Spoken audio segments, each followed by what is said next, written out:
Welcome to the Public Voice Salon. We are an open dialogue on education, the arts, and social change. And we're focusing in particular on education because we're trying to make an argument in our country that education is vital to the health of a democracy. And for that, we're so delighted to have Mr. Professor E.D. Hirsch on our show today. E.D. Hirsch is a national treasure. He's a professor emeritus at the University of Virginia in the Humanities and Education, okay? And he's also the founder of Core Knowledge Foundation, which is basically making the argument that having a common knowledge is a good thing in a democracy. That in order to communicate with each other, we need to know things in common. So Mr. Hirsch has been he is, first of all, let me just say for our audience that in the field of education, E.D. Hirsch is a superstar. He's the person who you line up for autographs at the conferences. He is so well known in the field of education. We're hoping him and his work will be more well known outside the field of education to the broader public, because we really believe we're at a point in our country in which education and democracy really are going together, and that in other words, education may be needed to save our democracy. There was a headline in the Atlantic magazine a few years ago that basically said democracy is dying, and if you turn on the news, you'll see all of the conflicts and the polarization. So we're going to bring Mr. Hirsch in, and can I call you Don, sir? Is that? Please, okay. Sure. So Don, oh my God, it's always great to interview your hero.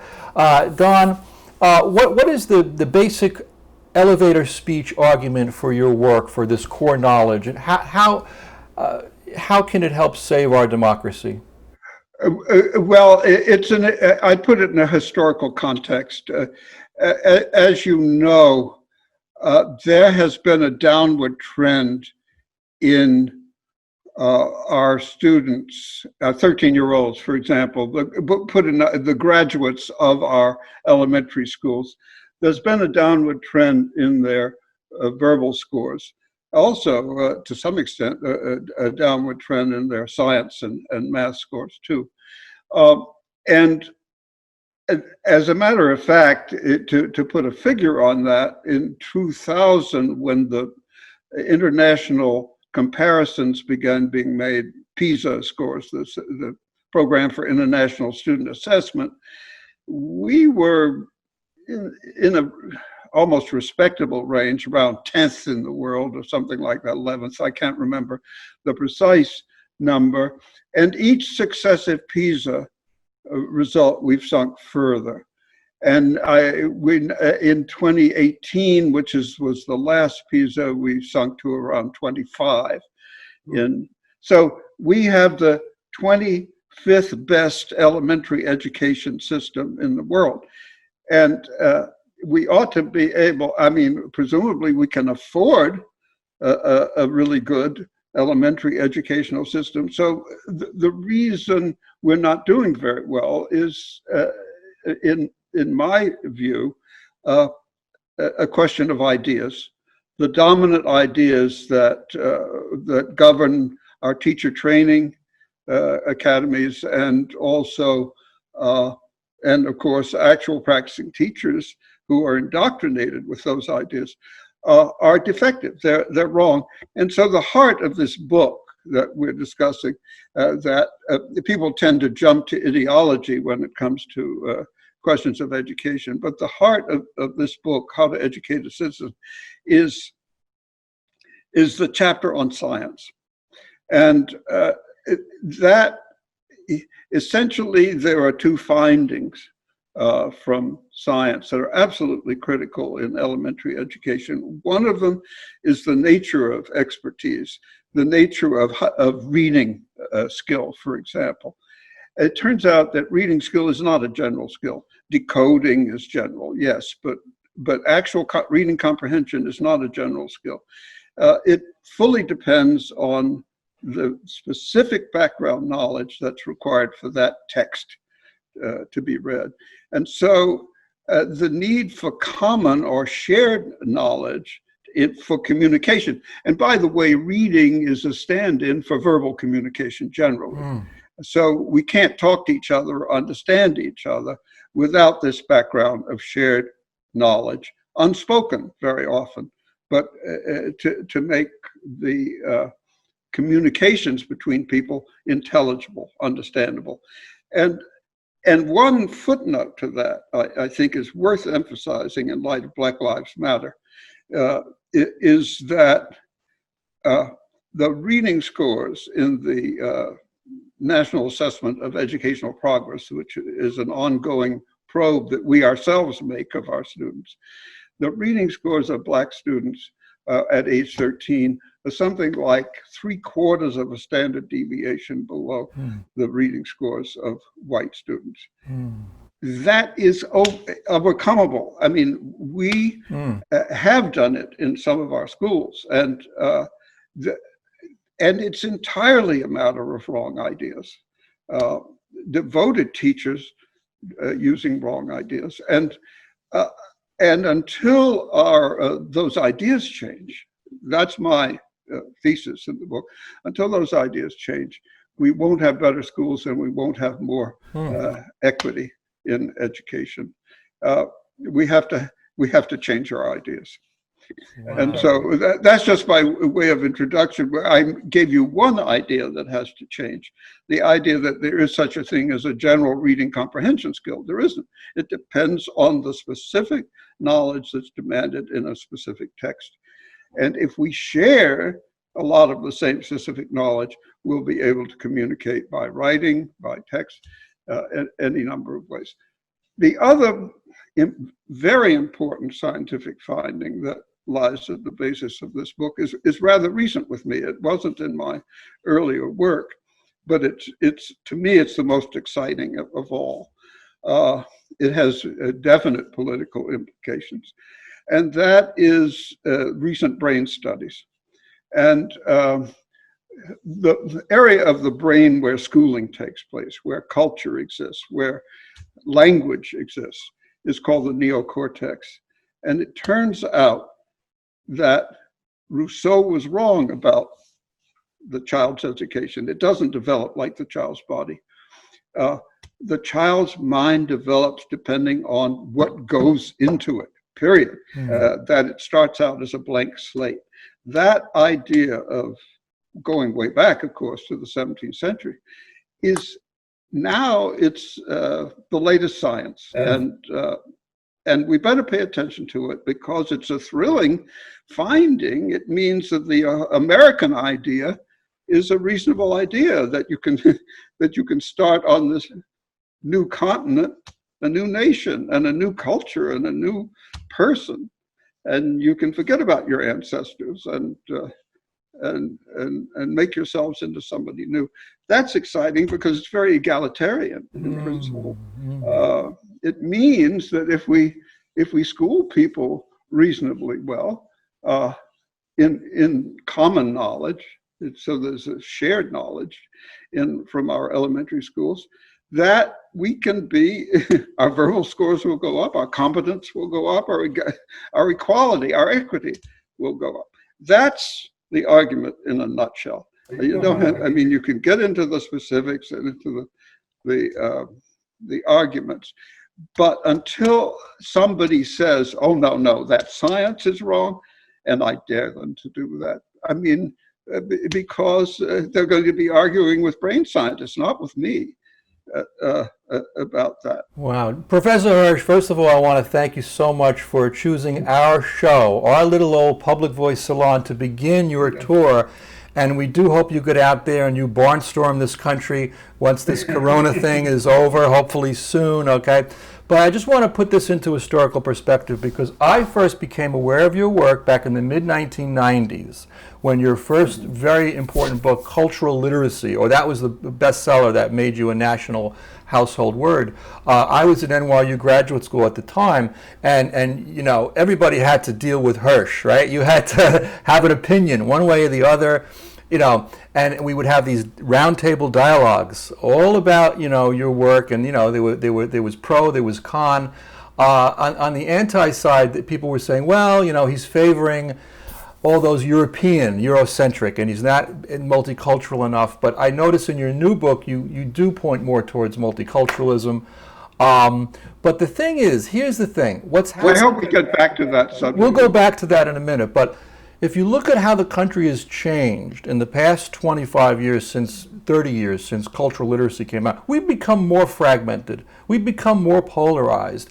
It almost seems like this is a Hirschian moment here. Let me be the first to say that we are in a Hirschian moment. And others have said it. Alan Bloom talked about it was Arthur Schlesinger talked about the disuniting of America, right? That's a very powerful phrase, the disuniting of America. Alan Bloom talked about the closing of the American mind. So I guess both of those concepts you're addressing. And your new book, I just love it. I mean, this is a fabulous book. I just read the proof copy. It's called How to Educate a Citizen, okay? And what a great title, How to Educate a Citizen, the Power of Shared Knowledge to Unify a Nation. We need unity more than ever, and you're showing here how it's done in the classroom. And I have taught as an educator in colleges, 5 years in Newark, New Jersey, an impoverished city, in a community college, and seeing firsthand students in my class who had very little knowledge of history. They had no idea what the left or the right was, okay? And I said, okay, we can't even go forward here unless we know our left from our right, And always feeling that, and I never forget, I took the class on a field trip to watch a movie about Shirley Chisholm. It was African History Month in February, and they were showing Shirley Chisholm, and they had no idea who Shirley Chisholm was, the first black candidate for president. But it's wonderful when you have some common knowledge, because then you can talk about something. So you are making this argument that the individualistic approach has gone too far in terms of child-centered. Talk more about that, and talk about how your methodology really encourages community. There are two sides to that, to the child-centered issue. One has to do with the actual pedagogy of the classroom. But the larger issue about child-centered education has to do with the substance of education early, particularly elementary education, which in my view are the crucial years, from kindergarten through grade 8, that is really very formative for a person. And the older idea, well, if you just take the view that the duty of the American school, as far as immigrants were concerned, was to Americanize the immigrant. That's a phrase that I take it as less fashionable now. On the other hand, I think it's actually a highly viable and necessary kind of phrase. And of course, you could say my book was about Americanizing the Americans, and the fact that we need greater commonality in our schooling.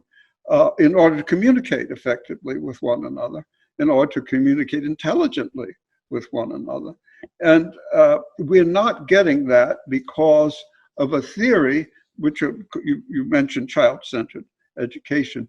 That's one way of describing it. It really goes back to the Romantics, I guess back to Rousseau, that in fact, what you want to do is draw out the nature of the individual child, because nature knows best. That's the fundamental sort of quasi-religious belief behind child-centered education.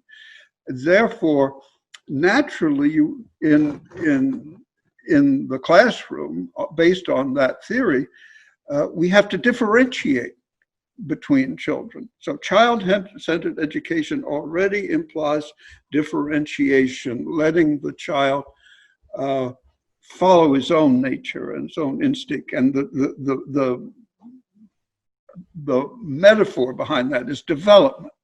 Everything has to be developmentally appropriate, and appropriate to the individual child. So that idea of a natural, developmentally appropriate is what lies behind our current education, the current push to differentiate among children.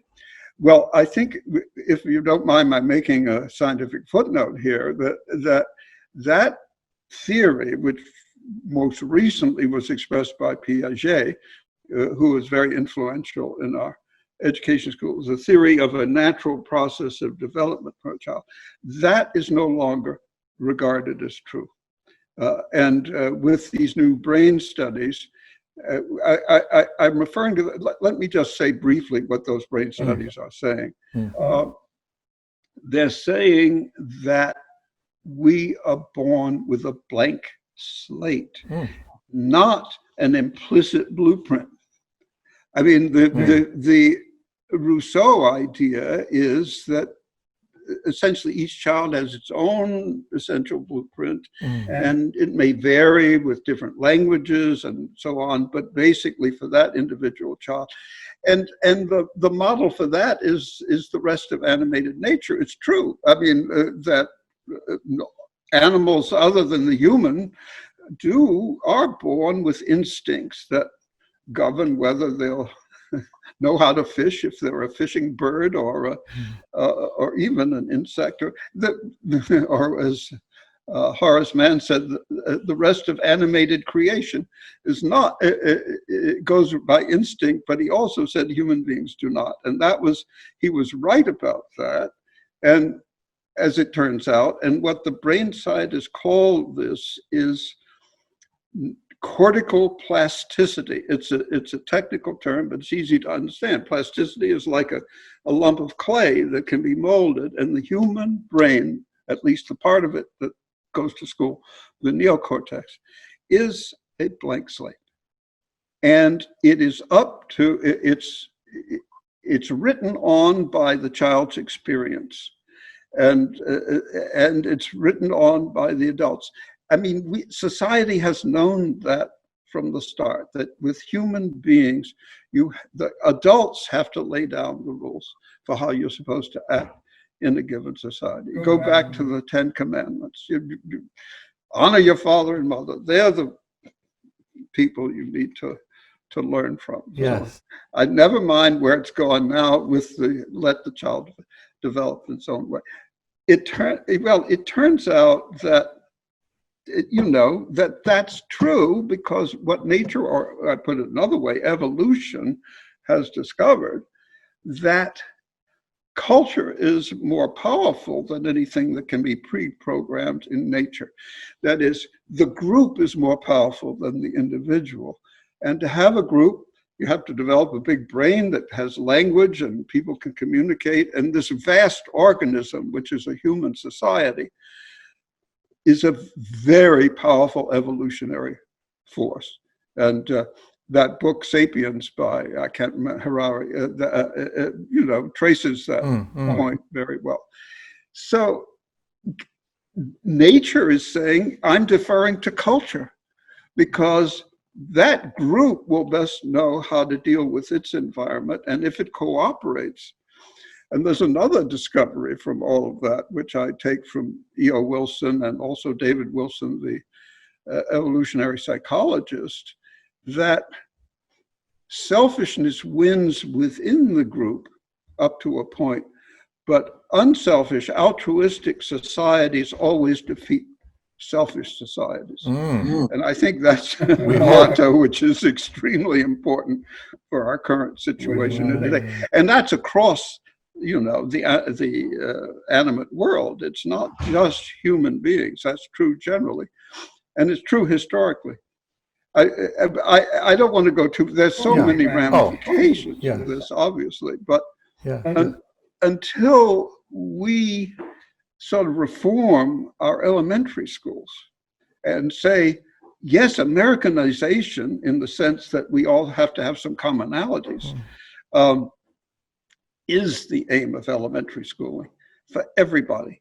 And that leads up to those questions of ethnicity and so on, which are so prevalent now. And getting culture right, getting ethnicity right, understanding what they really mean is tremendously important, because if you overtly understand that, yes, we have to accommodate a lot of different cultures, we're multicultural and so on, but the aim of elementary schooling is to unify the society, to make it an altruistic society that reinforces, where people reinforce each other.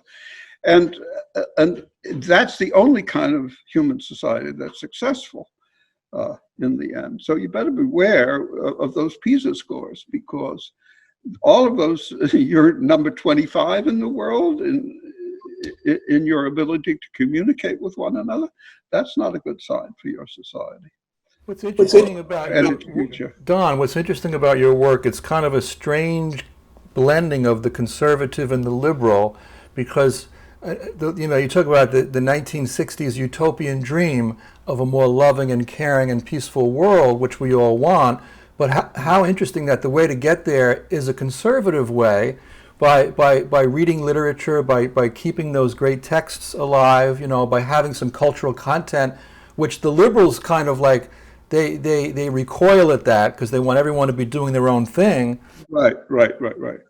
I think that there's a way of accommodating that by saying, well, okay, you can throw Herman Melville or Whitman away if you want and put Toni Morrison in there instead, but you need to have a commonality of knowledge in order to function.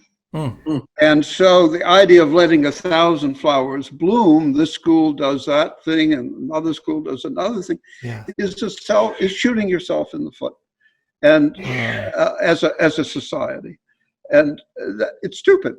And I think that one can have liberal impulses and still not be stupid, and still not be self-defeating.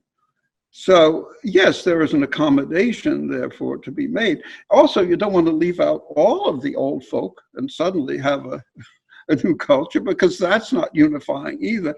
So there is, in culture itself, because of age differentiation, there is an inherent degree of conservatism.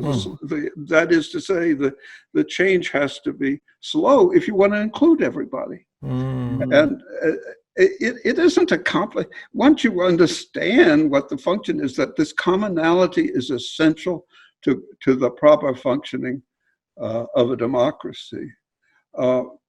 Once that's understood, I think the rest that can be, and certainly elementary schooling should not be partisan. I mean, liberal versus conservative. Sergeant Willis was right, Every boy and every gal born into the world alive is either a little liberal or else a little conservative.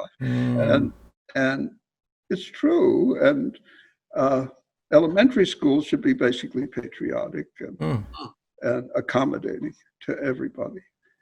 Well, the idea that patriotism had gotten a bum rap, in the 60s and 70s, which sort of handed the ball over to the conservatives, when patriotism is really an American, to have a unified country and to believe in democracy is a positive thing. I just wanted to say hello to my wife, Claudia, who's right here, my co-producer. Say hi, Claudia. She's here. Hi, well, first of all, without her love and caring, we wouldn't have a show. So love is still the answer. We're going to put a thing in for love. And also, Well, what is your tip about how this, which you understand the message extremely well, what's your tip about how to get it across? Get you on the Rachel Maddow show tomorrow night.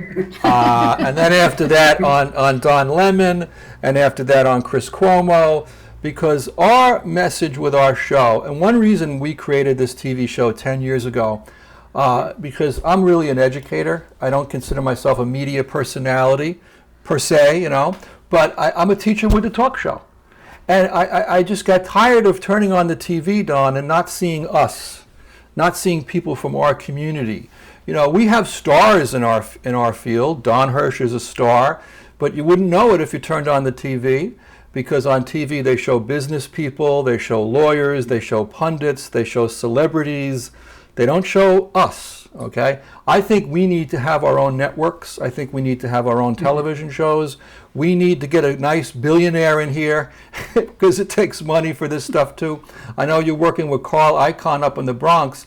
That program up there is phenomenal. Maybe you could talk a little bit about that. One of the great stories in your book is how this school in the Bronx, which you have to, it's tough to get in. There's like a lottery but seven of them. Right. But even the families who get in, their kids in there, if these families, let's say, get a little money and they move to Westchester, okay?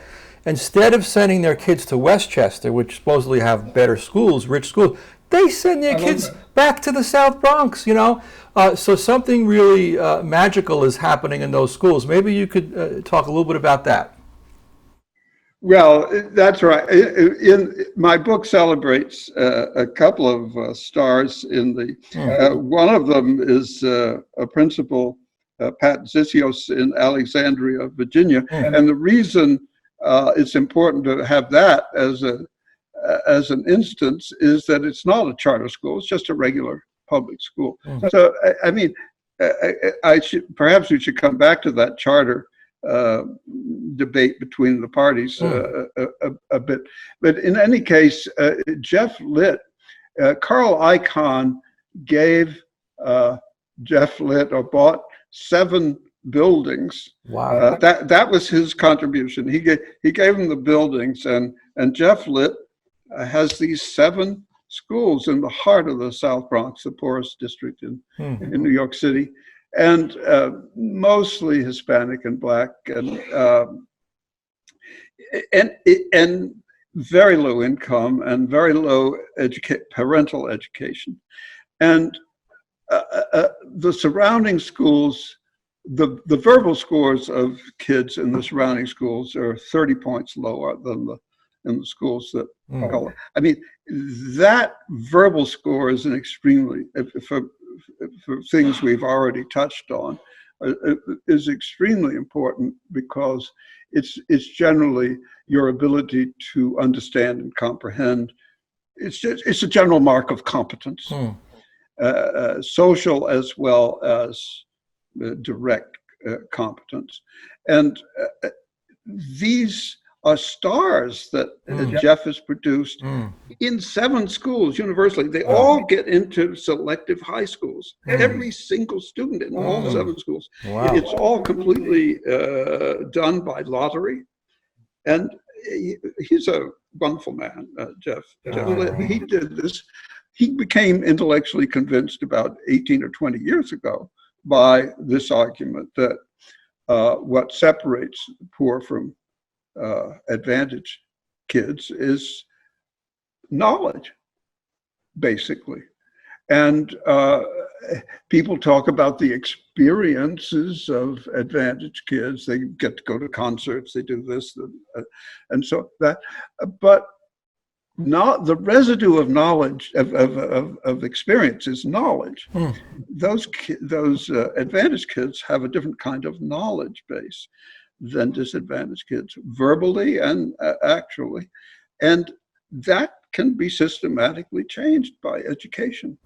And these kids that Jeff Litt, in all 7 of his schools produced universally, they took away all the prizes in the recent citywide debate contests. I don't know whether you know, I can't even remember whether I included that little fact in my book, but that is an astonishing accomplishment that these schools from the South Bronx out-debated in the beginner category, in the intermediate category, and also the advanced category, schools from Westchester, schools from New Jersey, schools from Long Island.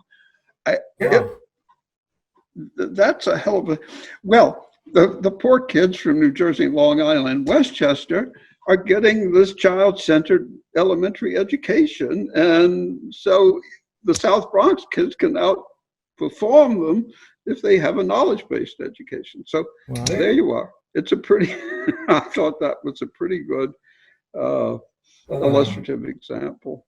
You and I have something in common, Don, which is a love for literature. I just noticed in your biography that you're also a literary critic. And my background for becoming a teacher is I went to Fordham University and studied literature. Then I went to graduate school at NYU for a master's degree to learn how to teach it. But it was getting the substance and the knowledge of the actual literature. So I'm always constantly reading myself, and I'm always trying to think of how do you make literature come alive in a classroom, you know? You have to talk, to me it's about talking about it. It's about having a conversation. For some reason I always think of Oprah Winfrey involved with this, because we should bring her into this. Oprah Winfrey, she brought the book club back, remember, on her television show? Let's all talk about books, let's all. So in some way, having that sense of community, you have to have community to have conversation. And if you're all talking about a text, what are some of the books, some of the novels that you've read, or some of the books that you think should be taught that students today could come alive to? Any, you know? Well, I am totally open. I mean, of course, as an English professor, I had to, with great pleasure, learn the great Anglo classics, and I love them. But as I said earlier in this show, I'm very happy for that canon to change. I love the canon, but what matters is that there is commonality and canonicity, and that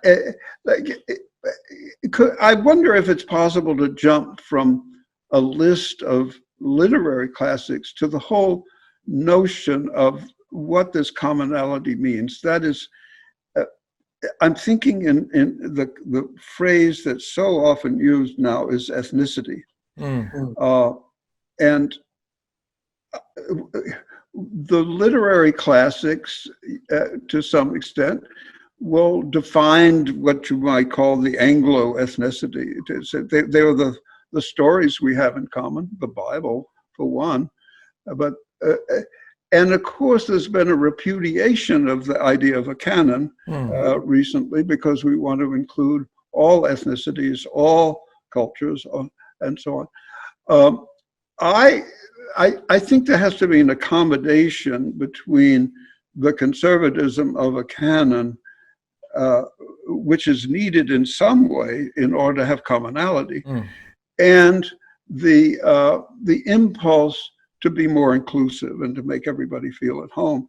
But one barrier to that is what seems to me to be what I would call the racialization of ethnicity. If you look on the various forms where ESTA filled out, they have a category, race, slant, ethnicity. And the idea of putting those two things together is technically incorrect. I mean, it's just a confusion of what is innate with, which is race. You can't change your skin color or your biological inheritance. But ethnicity, that's something that's acquired. That's something that's imprinted on your neocortex growing up. It's a kind of ancestor worship, which we Americans sort of repudiated. I mean, that's the un-American idea, is that we're breaking away. One of the first things Noah Webster said when he was making his dictionary and so on, is we Americans have to have our own ethnicity, as it were. And so that idea is still viable, and that's where these brain studies come in so prominently. Yes, we need, and there's absolutely no reason why that canon can't change, but the idea that we can do without a canon of knowledge is what I guess I'm talking about, is to disregard the idea of ethnicity entirely. I mean, presumably, if somebody says we have to include Black culture, okay, well, what is Black culture? Where was that figured out and decided? Since it's not inherent in race, the Black kids with different cultures all over the world.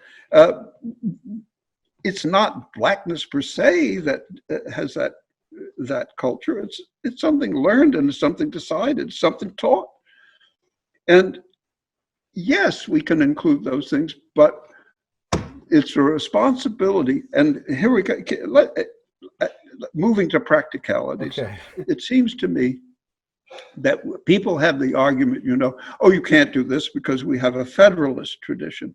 We have this tradition of not imposing some universal American ideal on people, but letting localities decide.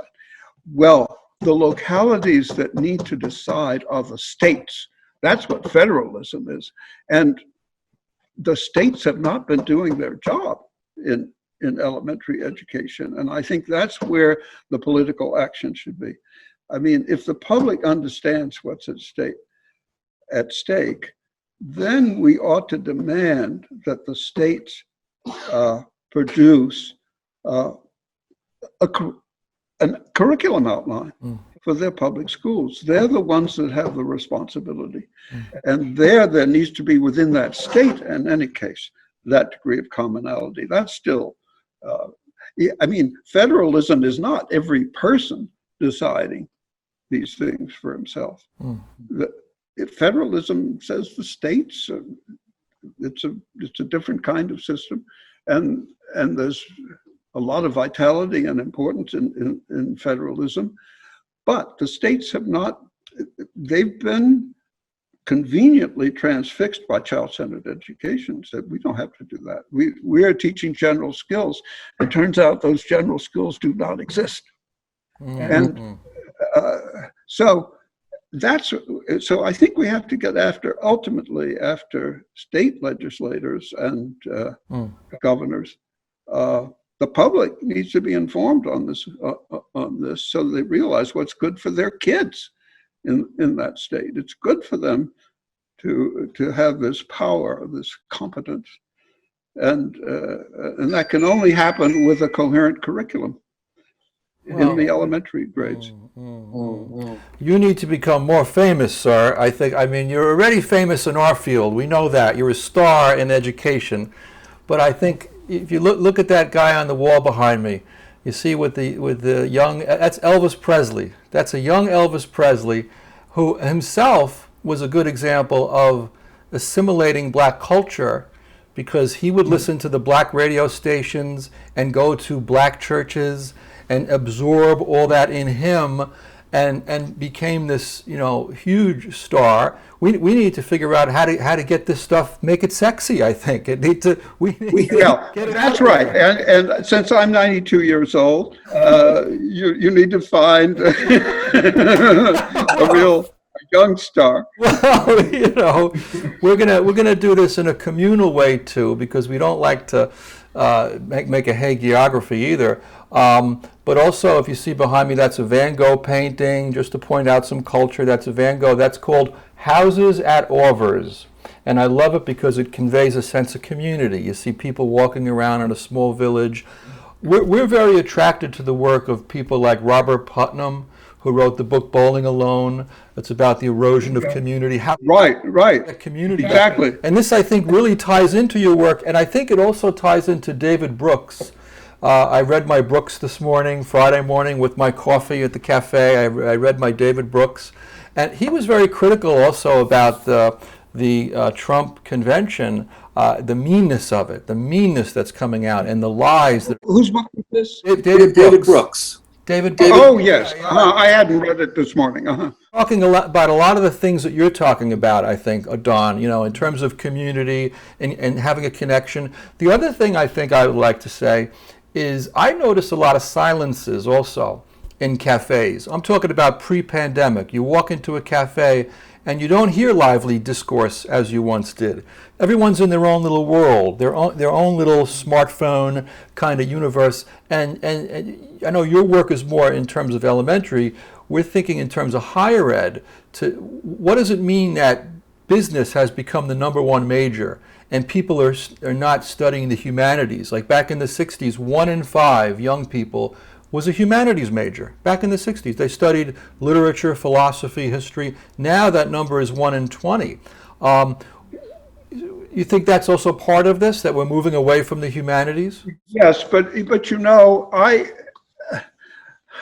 I do think going elementary and high school, ultimately, they're what gets you into a college, a good college, and the possibility of doing well in college.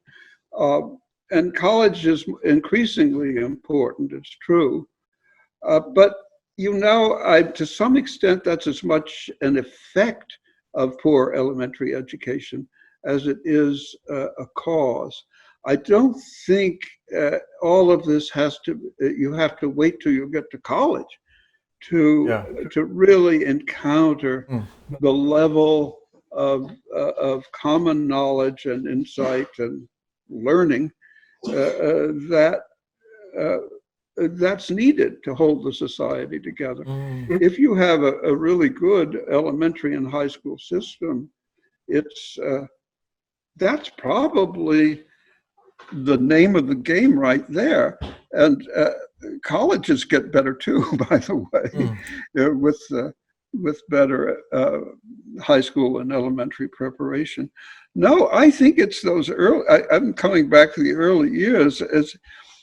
College is only determinative because it's for people who can get into college and get into a good college, and a lot of people don't and can't because of poor elementary education. Wow.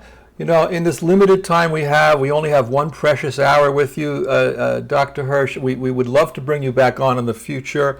Some of our past guests have been Nell Noddings, who, education for caring, right? Which I think we can connect to your work as well. Caring about ideas, caring about literature. Diane Ravitch was a guest on our show. She's been decrying, this sort of sterile, high-stakes testing approach. And years ago... she's a star in my book. I quote her. Sort of and by the way, I think that mentioning Diane is important to go back, because I'm not entirely in agreement with everything she's done recently, because she's come out strongly in favor of the regular public schools and has been on, and as the Democrats themselves have been against charter schools. And I think we need a footnote on that point, because it's true that you can say the charter schools are creaming the public schools and so on. That's our public schools began going downhill up to, say, A Nation at Risk in 1982, long before the charter school movement started. It's those basic ideas, the differentiating ideas, the child-centered ideas. That's what injured and debased our elementary education. And I hope that Diane and I can reach an agreement about the scientific side of it. I mean, we're going to challenge the brain scientists and the cognitive scientists? I don't think so. That's not a good idea for any side of the spectrum, of the political spectrum. And so we'll have to wait and see. But I think that it's unfortunately it seems to me for the political parties to focus on the charter school issue is to evade the issue. It's not really to confront the issue. And so I just shake my head about that. The Republicans say they're for charter schools, and the Democrats say they're against charter schools because they wrecked the public schools, but the public schools hadn't been doing well before the charter movement started, and they need to, and they can improve themselves with charter schools. And if they were really good schools, why would there be a charter movement? And they're terrible charter schools, by the way.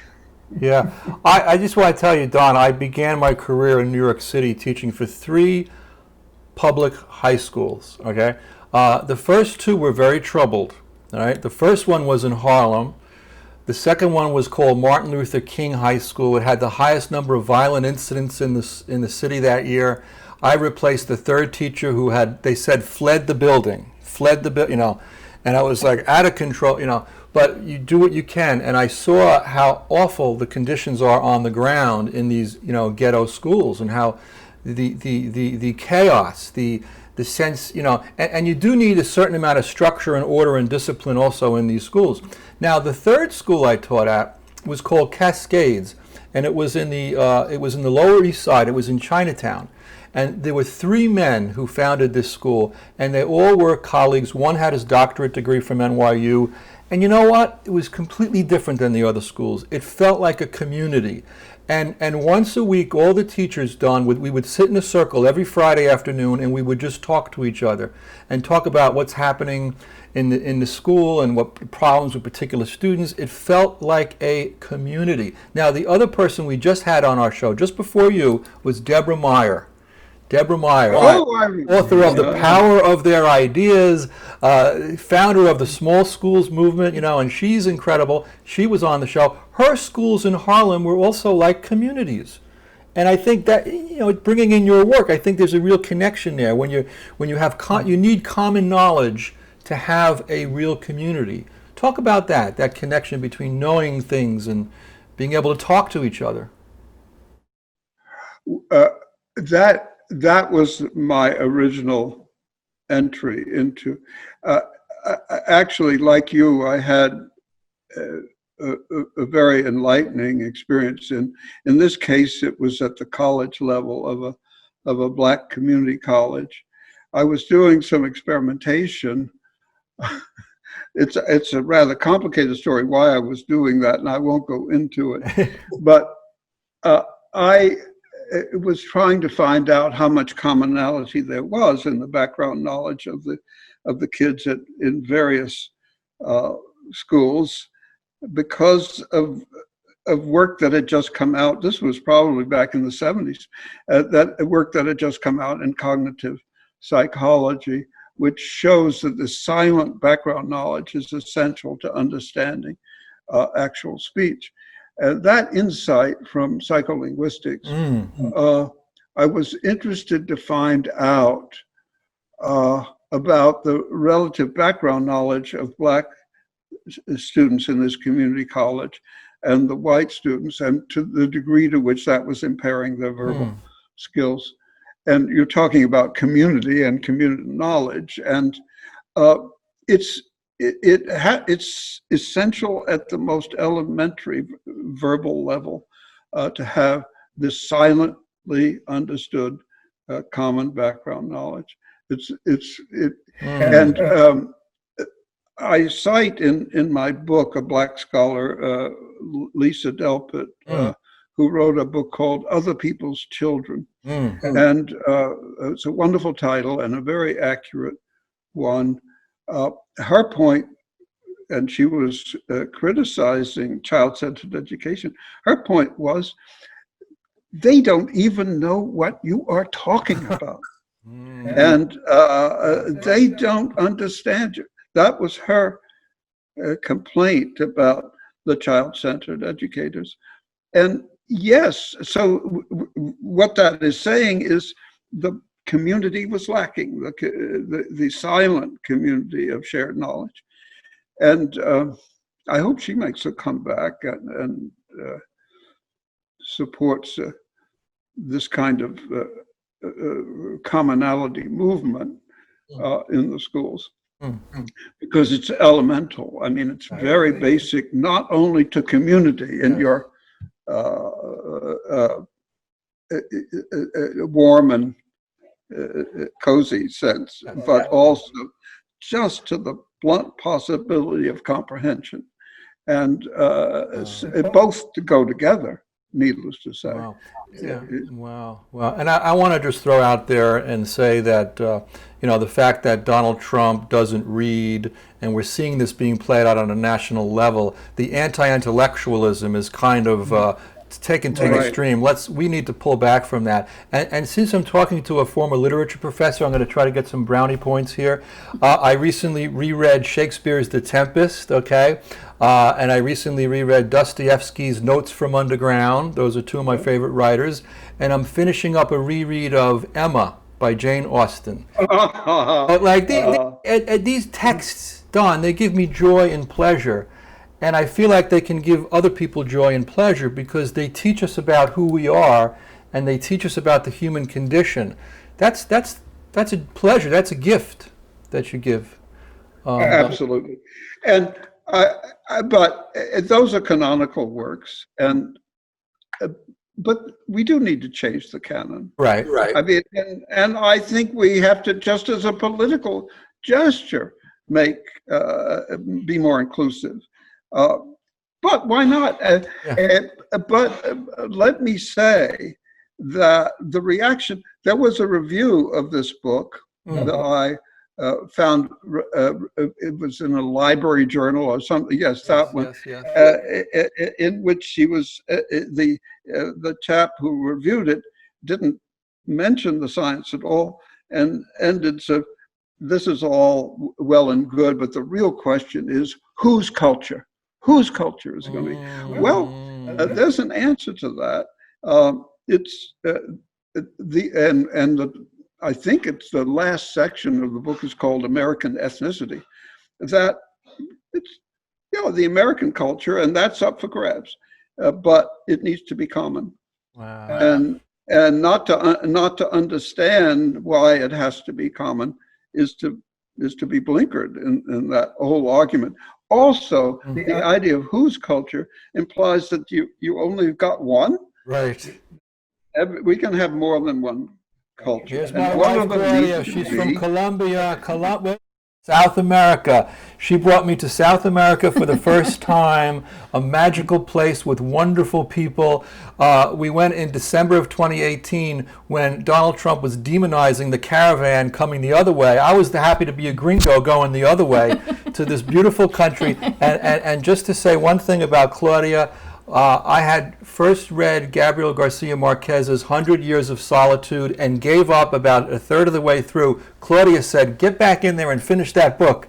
Because of her, I completed that book, so she helped me educate me about this great writer, Gabriel Garcia-Marquez. So yeah, we do have writers, and Toni Morrison, I'm really discovering her richness more and more. And yesterday I bought a copy of Zadie Smith. She's a multicultural writer. Oh, yes, the English. She has a new book of essays that just came out, like about the pandemic, and I can't wait to. Oh, really? Yeah, I can't wait to read this new book by Zadie Smith. So it's like a feast of ideas and literature, but this is a feast also that we're having of discourse, of pedagogy. And Don, I want to pivot back to pedagogy, because pedagogy, I think, needs to be more broadly known in the public, and we're hoping you will help us in our show and our mission to get these ideas out there beyond the choir, beyond the educational conferences. Because don't you think that education really and the future of democracy now are the same thing, pretty much? Right. And I think we have to find an accommodation between the views that teachers have been indoctrinated with, which after all have some validity. That is, you do need to reach the individual child where that child is. And I just think instead of talking... John Dewey was not all bad, right? John Dewey, there's a critique of Absolutely Dewey. not. But there's good and things, furthermore, well, the point I make about Dewey in this book is, given this data from science, Dewey would have changed his views. He was a very good philosopher. He was a very empiricist in his orientation. And he was a child of his time, and he would have changed. I mean, nobody with his flexibility and brains would persist in child-centered education with science and cognitive science in its current form. But I do think the accommodation that needs to be made, and I use that word accommodation, it's interesting, because that's the term I think has to be used in adjusting to the individual child. It isn't something, differentiation isn't learning something different. It's accommodating how that can be conveyed to that child, where that child is. And by the way, that term accommodation, it comes from biblical hermeneutics, biblical interpretation. That is the way biblical scholars say you have to interpret these contradictions and so on that you find in the Bible and the meanings that you find. is the idea that the Bible is a way of God's accommodating his message to the minds of his hearers, and it has to be adjusted to. So the notion of accommodation is very strong in the tradition of biblical interpretation, biblical hermeneutics, and I think that's a better term than differentiation, because in elementary school, you want all the kids to be on the same page, because that enables them to understand the next lesson. And that's what it allows for equality. The study that I mentioned in my book on that score about equity and accommodation is that when you have that kind of schooling, where everybody is being brought along with the same knowledge, poor kids gain a great deal more than rich kids do, because they have more to learn, and they do learn. And so there's a built-in egalitarian effect of commonality in the curriculum. And because, and the reason that happens is that past lessons are giving you the background knowledge that you need to make the whole class a speech community. And that's an important concept in the book, by the way, we haven't mentioned. A speech community is a community of speakers and listeners who share enough of the same background knowledge to understand what each other is saying. And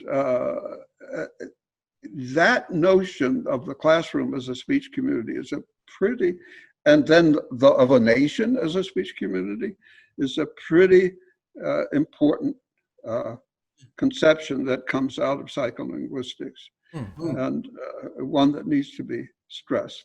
Wow. Well, as we wrap up here, I want to remind everybody that this is we're talking to E.D. Hirsch, one of the seminal educational thinkers of our time, who just wrote a very powerful book called How to Educate a Citizen: The Power of Shared Knowledge to Unite a Nation. The power of shared knowledge to unite a nation. And we certainly need that now, sir, and you are a national hero and national treasure. We wish you great success in getting out there on the road, either in Zoom or, where are you now, Don? Are you in Virginia? I'm in Maine. I'm separated from humanity because of my solicitous wife is protecting me from the coronavirus. And we have a family house up here, so. Okay, isn't that lovely? Maine is such a beautiful state with the rocky coastline, and that's why I have a sweater on. It's got cold as hell up here. Chilly. Okay, all right. Well, Don, we wish you the greatest of luck, and we would love to bring you back at some point in a kind of a round table with others, because we want to keep this focus going forward. We want to be the go-to show for the basically transformation of education to save our democracy. That's what we're trying to do with our show, and you're helping us make that argument. Thank you, sir. Be well. Thank you. God bless, and we'll talk soon. Take care. Thank you very much. Okay, so long. Thank you.